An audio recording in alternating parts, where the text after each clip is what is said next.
Hey, it's August 27th, and it's my birthday today. And to celebrate it, this past weekend I checked out a new film released in select theaters called Strange Darling. And wow, I need to talk about it.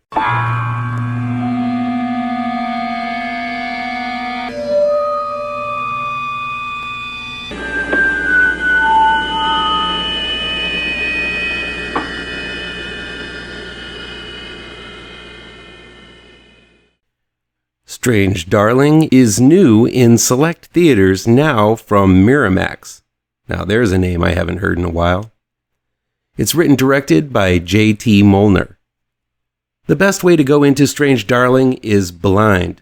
Don't watch this trailer, although it does a good job of telling you pretty much nothing about the plot or give away any of the amazing twists and turns this film takes. Don't talk to those who've seen it. Don't scour online to find the plot and spoilers. Strange Darling is a film best experienced in the theater, so right now, at the start of this review, I'm just going to say Strange Darling is one of the best films you're going to see this year, and you need to see it, so rush right out and check it out in theaters now if you can. Don't just sit there. Go. I'll wait. Okay, you're back. Wasn't that an amazing film?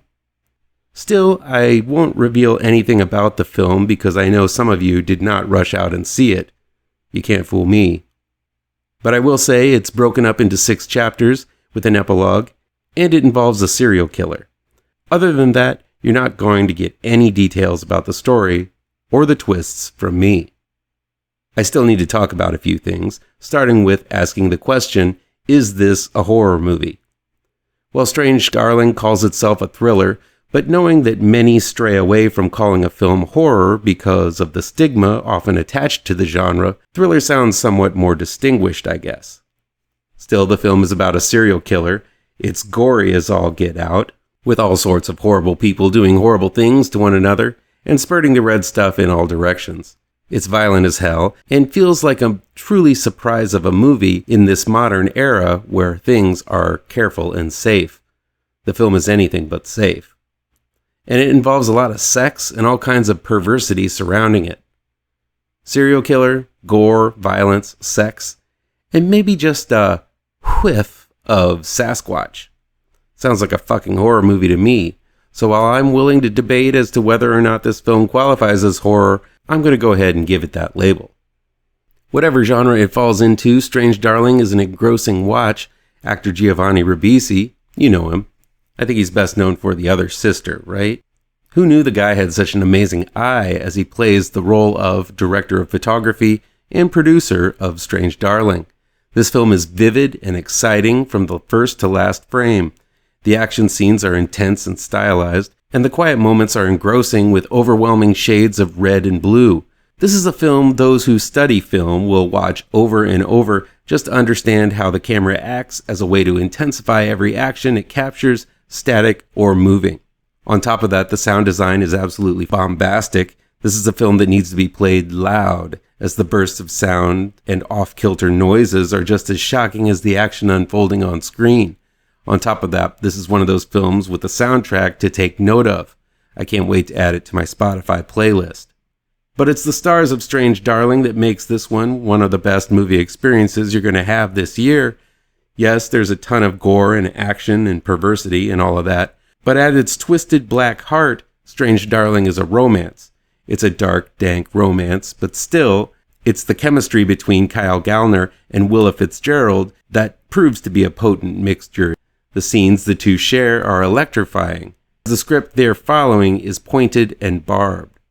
But it's these two powerhouse actors that sell it so well. Gallner has been in too many genre films to mention. I remember meeting him on the set of the Nightmare on Elm Street remake many moons ago. Gallner has an intensity. He's a pan about to boil over, full of frustration and tension, but is also unafraid to show a tender and more softer side. He commands every scene he's in, and I can see this film opening a lot of new doors for the actor. And holy crap, Willa Fitzgerald. I remember noticing her as the svelte temptress in Flanagan's The Fall of the House of Usher, but nothing is going to prepare you for what she delivers in Strange Darling. Just like Gallner, she's mesmerizing every second she's on screen. What she goes through and how she reflects it in her face would floor any normal actress. She gives such a powerful physical performance here, and by the end, you've seen her go through a gamut of emotions in ways I've never really seen before. Director, writer J.T. Mollner really hasn't done much before. He's directed a few small-budget films, and if they're anything like Strange Darling, I can't wait to see them too.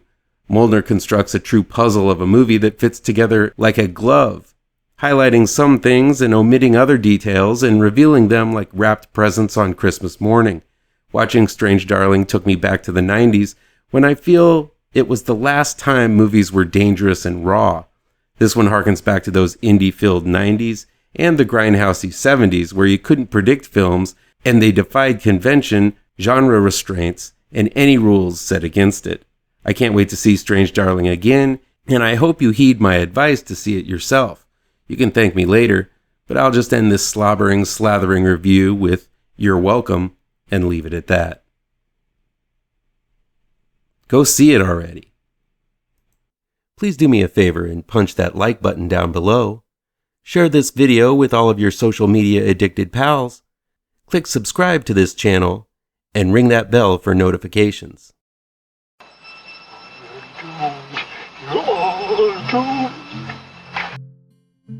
You're doomed to live the life you're meant to be, stuck inside your reality. You're